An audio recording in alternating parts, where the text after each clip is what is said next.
අපගේ රටයි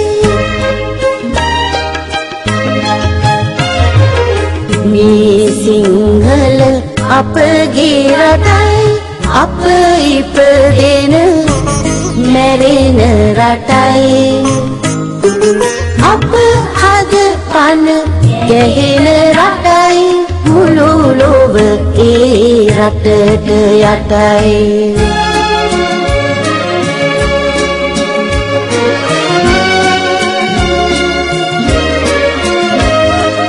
අහස සිඹින ගිරි කඳුරු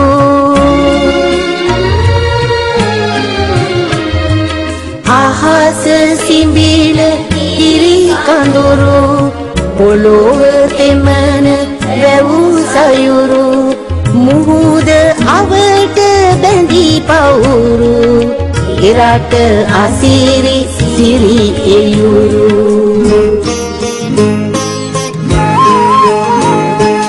මව්බිම වෙනුවෙන් පොරනේ දිවිදුන් විරු දරුවන්නේ ලේවලිනුයි ඒදරනේ නිමි කැට මුතු ඇට මැවුනේ අදින්නාජනා වේරමණී සික්ඛාපදං සමාදියාමි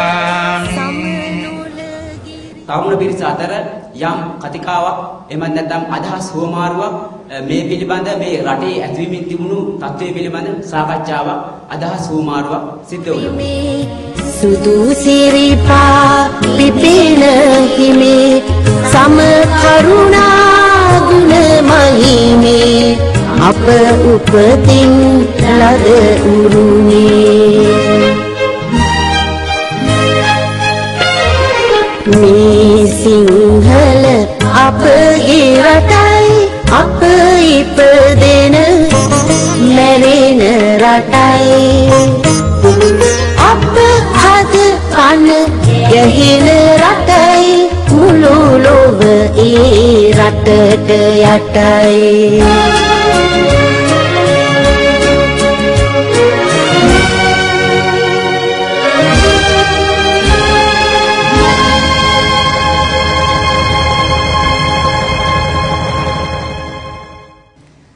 ආගමකින් කෙරෙන්න ඕනි දැනට තියෙනවට වඩා යහපත් තැනකට දේශයක් හා ජාතියක් ගෙන යාම උදෙසා පමණයි. එහෙම නොවන එකක් ආගමක් නමින් හඳුන්වන්නට බෑ ඕනෑම නම් කල්ලියක් නමින් හඳුන්වන්නට පුළුවන්කම තියෙනවා. ඒක නිසා බුදුහාමුදුරුවන්ගේ වෙනස තමයි බොහෝ ආගම් වලට වඩා බෞද්ධ වෙන්න කරන්න කිසිම දෙයක් නිර්දේශ නොකළ ශාස්ත්‍රූන් වහන්සේ නමක් බුදුහාමුදුරුවෝ කියලා කියන්නේ. අවම වශයෙන් ආගමිකයෙක් වෙන්න බුදුහාමුදුරුවෝ ඉස්සරහා හඳුන් කූරක්වත් පත්තු කරන්න නියම කරලා නැහැ බුදුහාමුදුරුවෝ. බෞද්ධ ආගමික වෙන්න අඩුම වශයෙන් මලක් පූජා කරන්න නියම කරලා නැහැ අපේ බුදුහාමුදුරුවෝ. බෞද්ධ වෙන්න අඩුම වශයෙන් එල් පැන් වීදුරුවක් වත් පූජා කරන්න නියම කරලා නැහැ අපේ බුදුහාමුදුරුවෝ. බොහෝ ආගම් වලට નિયમિત නිර්දේශ වෙලා තියෙන පරිදි යාඥාවක් කිරීම හෝ පූජාවක් පැවැත්වීම හෝ යම්කිසි ආහාරයක් හෝ දියර විශේෂයක් පූජා කිරීම හෝ ලේ සෙලවීම හෝ ලේ දැකීම හෝ ආයුධයක් පාවිච්චි කිරීම හෝ මෙකී හෝ නොකී හෝ වෙනත් ආකාරයක හෝ කිරීමක් නිර්දේශ කරලා නැහැ. මොනම ආකාරයකවත් බුදුහාමුදුරුවෝ මේ සමස්ත ප්‍රජාවට බෞද්ධ වීම සඳහා. ඒක නිසා මිනිහෙක් වෙන්නේ නැතුව බෞද්ධයෙක් වෙන්න බෑ. ඒ වගේමයි මිනිහෙක් වෙන්නේ නැතුව ආගමිකයෙක් වෙන්න බෑ. කල්ලි සමාජිකයෙක් වෙන්න පුළුවන්. අල් ජිහාද් අල් කයිදා විතරක් නෙවෙයි.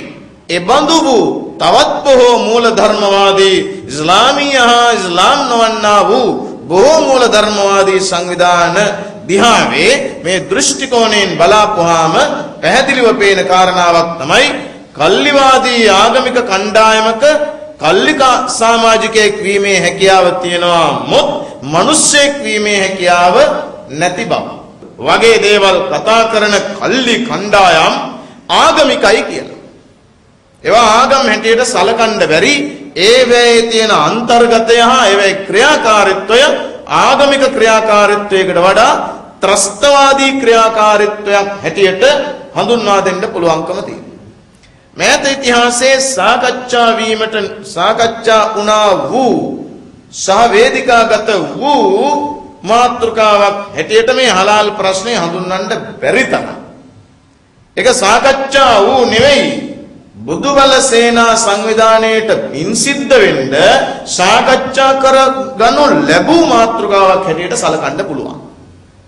ඒ හින්දා කිසියම් ආකාරයක මේ රටේ තිබිච්ච ජාතික ඌනතාවක් සම්පූර්ණ කරමින් බිහිවුණු බුදුබල සේනා සංවිධානය විසින් මේ ප්‍රශ්නය වේදිකාවකට ගෙන ආවා විතරක් නෙවෙයි කිසියම් ආකාරයක සටගබඩ උත්තරයක් හෝ ලබා ගන්න තැනට මේ අර්බුදය හඳුන්වා දෙනු ලැබුවා. විසඳුනායයි සිතන්නට තාම පුළුවන් කමක් නැහැ.